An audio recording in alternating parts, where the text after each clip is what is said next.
Bonjour, dans cette vidéo, je vais vous montrer un outil qui est dans Houdini, comparable avec l'outil Shell de 3D Studio Max, c'est-à-dire capable de vous donner une épaisseur très rapidement. On va le comparer avec le Poly Extrude, et ce sur deux objets. Alors on va charger d'abord ces deux objets. Voici, ce sont deux fichiers OBJ. Je sélectionne tous les deux, Accept, et je fais Enter pour chaque objet pour qu'il soit positionné au centre de la vue. Alors ces deux objets sont en low poly, on va enlever la grille et afficher le filaire au-dessus. On va s'occuper de l'objet back, on va donc désactiver le front. Cet objet n'a pas d'épaisseur, on va lui ajouter une épaisseur avec l'outil Lapse qui permet justement de générer une extrusion globale et on va le comparer avec le Poly Extrude. Donc maintenant je vais faire Tab et choisir l'outil permettant de faire une épaisseur. J'active et j'affiche. On va réduire la taille de l'épaisseur. Remarquons que l'épaisseur se fait d'office vers l'intérieur de la géométrie d'origine. Vous pouvez donner une épaisseur dans les deux directions, avec ou non un segment intermédiaire.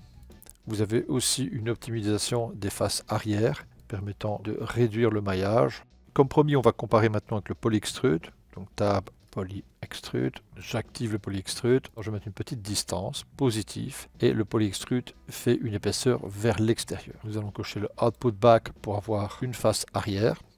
Ici, il n'y a pas d'option native d'optimisation des faces arrière. On peut bien sûr rajouter aussi une division, voire même plusieurs. Ce sont des options qui sont proposées dans le Poly Extrude et que j'ai déjà souvent utilisées.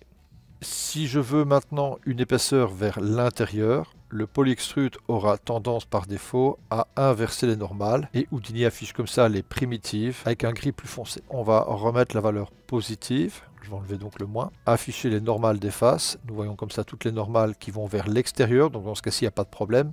On voit surtout les normales extérieures sur l'épaisseur générée par le Poly Extrude. Si je mets maintenant une valeur négative, on voit tout de suite que les normales relatives à l'épaisseur sont inversées, ainsi que toutes les autres d'ailleurs. Revenons sur l'outil du Lapse, et là remarquons qu'il n'y a aucun souci, les normales restent toujours orientées vers l'extérieur, que vous utilisez l'option d'une épaisseur vers l'extérieur ou vers l'intérieur. On peut considérer qu'à ce stade, pour créer une simple épaisseur, l'outil proposé par le SideFX Lapse suffit amplement. Nous allons observer maintenant sa réaction par rapport à un subdivide. Donc je vais rajouter ici une subdivision.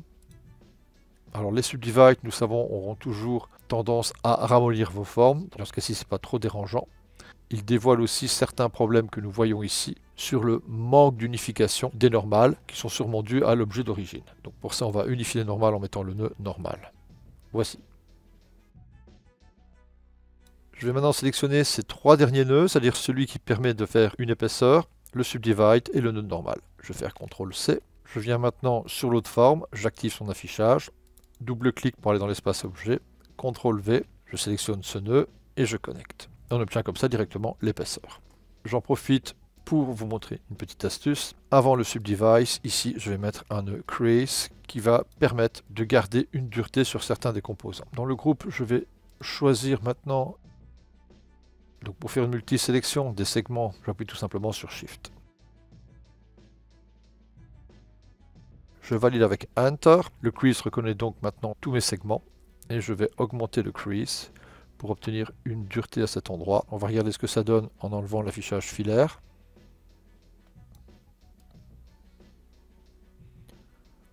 Et maintenant pour finaliser, je reviens sur le nœud normal et j'ajuste le passage de la lumière de primitive en fonction du résultat voulu. On va regarder maintenant la réaction par rapport à un éclairage d'environnement. Donc je clique sur l'éclairage environnement. Je vais sur Sky Environnement. J'active le Sky Environnement. Je vais dans le Render Région. Et ici, je demande de faire un Blend with Viewport. Et maintenant, je peux regarder réellement comment mon maillage réagit avec un processus de rendu. Voici pour ce qui est de la découverte de l'outil de SideFX Lapse permettant de faire rapidement une épaisseur. A bientôt!